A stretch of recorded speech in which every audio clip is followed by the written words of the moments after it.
Ma'am, is it true na yung pinapa-handle na subject sa'yo ay minsan hindi mo po majorship or specialization? Hi teachers! Kumusta? Kumusta?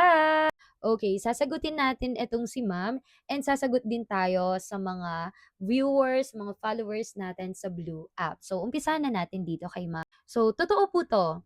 Minsan, kahit hindi mo siya major, may mga ibang subjects sa'yong ipapa-handle. Totoo po.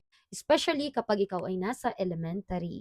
Pero minsan, kung nakikita mo na kailangan nila, kasi minsan pupunta kayo dun sa school na kompleto pa yung mga teacher na nagtuturo dun sa subject na yun. Siyempre, kung kailangan nila ng teacher, pero kung ang available lang ay ibang subject, you have to accept it. Yun yung katotohanan. Yun yung isa sa mga ano natin, sistema na hindi naman sa nirereklamo, pero yun yung sinasabi ng mga ibang teacher.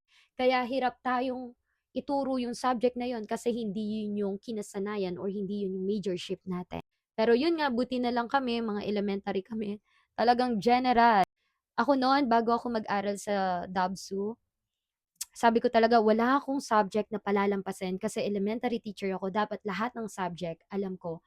Para kapag nagturo ako sa mga estudyante ko, alam ko lahat kahit anong subject ang i-handle. Pero aminin natin, may mga subject na ayaw tayo. May mga subject na mas gusto tayo. Pero yun nga po, kung hindi man ninyo major yan, ang gawin na lang natin, mag-aral tayo ng mabuti, sumali tayo sa mga training. May mga pa-training naman po ang DepEd, huwag kayong mag-alala. At pag-pray nyo na darating ang panahon na maibigay sa inyo kung ano yung major ninyo. At para sa mga nag-ahanap po ng mga files, watch this video. O, di ba, may pagganon tayo. Ano kasi paulit-ulit kayong nagtatanong. Char! Love you all. At para hindi na nga po ako ulit-ulit sa pagsagot sa mga paulit-ulit yung tanong, saan nga po ba makikita yung mga files na sinishare ko, saan po ba may free access? Syempre, unang-una po sa lahat, pwede naman po bang pa-follow muna sa aking Blue app, Veron Cruz po. At kapag finallow nyo yan, punta kayo dito sa pin post, see more po tayo. Dun sa may caption, at sa baba nun makikita nyong may Cruzita, Edu Premium, yan yung mga Google Drive link.